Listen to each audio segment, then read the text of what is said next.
بسم اللہ الرحمن الرحیم۔ السلام علیکم۔ ایک دفعہ حضرت خالد بن ولید رضی اللہ تعالیٰ عنہ جنگ کے موقع پر ایک شاعر بھی وہ جو جنگی اشعار پڑھتا تھا، جس کے شعر سننے کے بعد مجاہدین اسلام کا خون گرم ہوتا تھا، ان کے اندر مزید جذبہ جہاد پیدا ہوتا تھا۔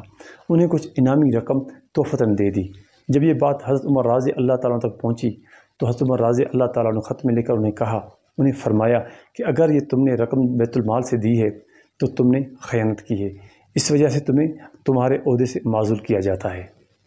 اور ندیم ارشد صاحب جو کہ پاکستان کے لیے ایک گولڈ میڈل جیت کر آئے ہیں، جو کہ انتہائی خوشی کی بات ہے، لیکن اس کے گولڈ میڈل جیتنے کے بعد اس کے اوپر انعامات کی برسات ہو رہی ہے۔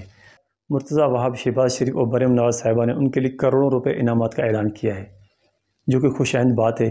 لیکن پوچھنا یہ ہے کہ کیا یہ رقم اپنی جیب سے دے رہے ہو؟ اگر یہ رقم آپ لوگ اپنی جیب سے دے رہے ہو پھر تو ٹھیک ہے، نہیں تو کیا آپ لوگوں نے اپنی عوام سے اجازت لی ہے؟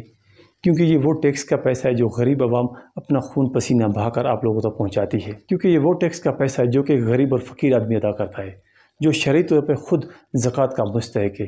تو آپ لوگ ان کا پیسہ دوسروں کو کیسے دے سکتے ہو؟ اگر ویڈیو پسند آئے تو دوستوں میں شیئر کرنی ہے، اس میسیج کو دوستوں تک پہنچانا ہے۔ اپنا خیال رکھیے گا، انشاءاللہ اگلی ویڈیو ملیں گی۔ اللہ حافظ۔